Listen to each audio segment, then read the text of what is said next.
Now, government has announced a 4.2% growth for the first quarter of the year 2023. The government says the growth was largely reflected in the increase in the services sector, which also recorded a growth of 10.1% for the same period. Now, this was made known by the Finance Minister, Ken Ofori-Atta, during the presentation of the 2023 mid-year budget review to Parliament. Citi News' Ni Ayikwen Okain reports. In accordance with Section 28 of the Public Financial Management Act, the Finance Minister, Ken Ofori-Atta, provided an update on the economic and fiscal performance for the first half of the year in the mid-year budget review to the House. He provided an update on the domestic macroeconomic development for the year 2023, where he announced a reduction in inflation and also a relative stability of the exchange rate.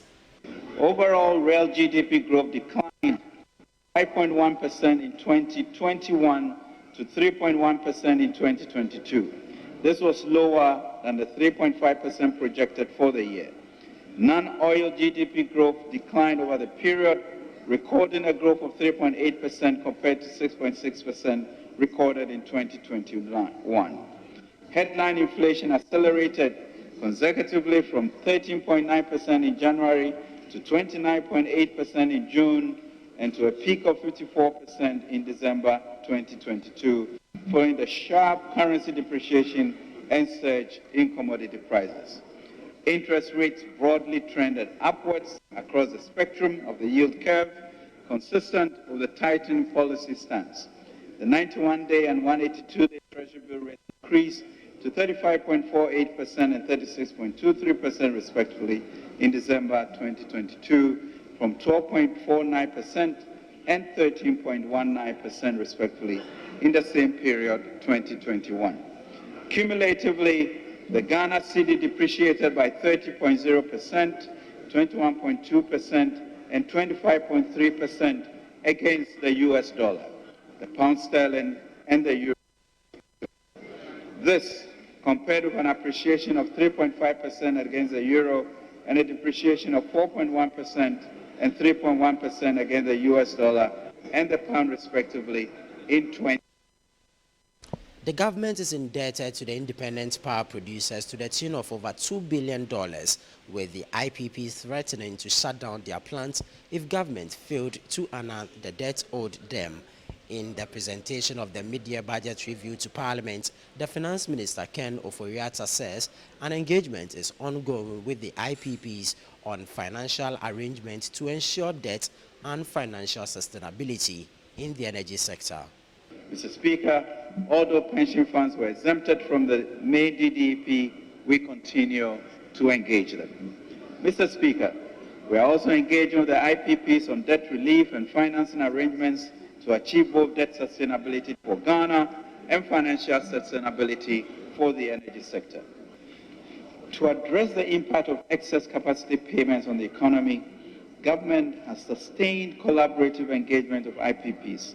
Currently, IPPs are being engaged to restructure their accrued outstanding balances and eliminate payment shortfalls and arrears accrual in the sector. Ken Ofori-Atta also provided an update on the social protection programs of the government as regards the livelihood empowerment against poverty and the free senior high school policy. He revealed that all caterers under the school feeding program have been settled their outstanding arrears. Under the LEAP program, government disbursed a total of 169.95 million as of June 2023 to 346,000 households comprising 1.5 million individuals. This includes the increase of the monthly grant to beneficial households from 32 cedis to 64 cedis for one-member household and 38 cedis to 76 for two-member households. Our target under this program period is to reach about 8% of the population, i.e. 2.5 million people. Under the Ghana School Feeding Program, coverage increased considerably from the 1.67 million beneficiaries in 2016 to 3.8 million beneficiaries by 2023. The feeding grants cost per meal, per child, per day increased from 1 cedi to 120 cedis, 1 cedi 20 pesos, for the 2023 academic year. We have also settled all arrears owed to caterers under the program for the second and third terms of the 2022 academic year and the first term of the 2023 academic year. The capitation grant contributed to increased enrollment in public basic schools from 6,048,897 pupils for the 2021-2022 academic year to 6,114,302 pupils for the 2022-2023 academic year. The finance minister also announced that an amount of $189 million has been disbursed so far for the Agenda 111 project, with about 83 of the projects active in all 16 regions across the country. The government initiated Agenda 111 to address infrastructure deficits in the health sector and improve healthcare outcomes in the country post-COVID-19. As at May 2023, total payments under the program stood at $189 million with 83 active projects on site in all 16 regions of the country. In reacting to the presentation by the finance minister, the minority leader, Dr. Kesi Alatoforton, says the presentation has rather worsened the woes of Ghanaians. To say that he has successfully turned the corner, that can never be the case. In fact, according to Adongo, he's not even close to the corner. What he has successfully done, indeed, is that he has deepened the woes of the ordinary Ghanaian. I say this for a simple reason, because of certain factors that the statement has outlined.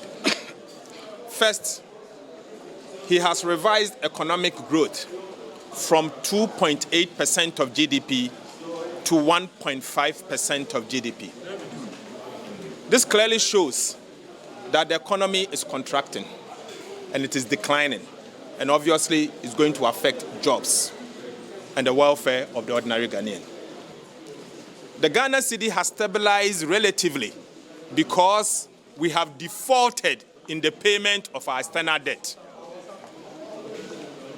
If you were to look into the budget, by this time we should have serviced our debt, external debt, approximately 11 billion Ghana cedis. Because we have defaulted in servicing our debt owed to Eurobond lenders, China, Saudi Arabia, India, UK, Japan, France, Czech Republic, and many more countries. I don't know of Togo, but it could be that we owe them. But because we owe all these countries and because we have failed to service this debt, we have made some savings that is supporting our balance of payment. It is not because he has turned the corner. Meanwhile, some majority members of parliament have also been reacting to the presentation. I believe that a lot more ought to be done with regards to expenditure, because a lot of the expenditure numbers that he's seeking to bring down will give him the room to be able to put a lot more money into various growth poles that will spur up the economy. Ghanaians want to see a lot of discipline on the part of government. Government ought to show the way by making sure that the aspiration of the people with regards to expenditure are met. I'm happy to say that in terms of the energy sector, yes, as you said, I mean, the debt is over 2 billion. Of course, collection was just around 450 million. But we can confidently report now that just last month, or a few months ago, the collection is over 1 billion.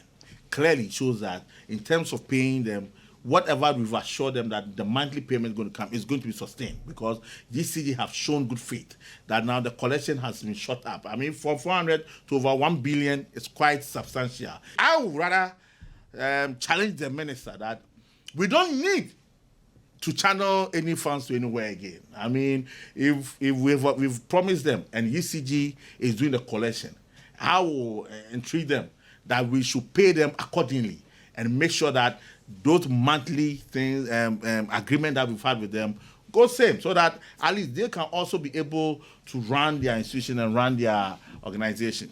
The finance minister announced that there was no supplementary budget as well as no taxes imposed. Reporting from Parliament, my name is Ni Ayikwe Okan for Citi News.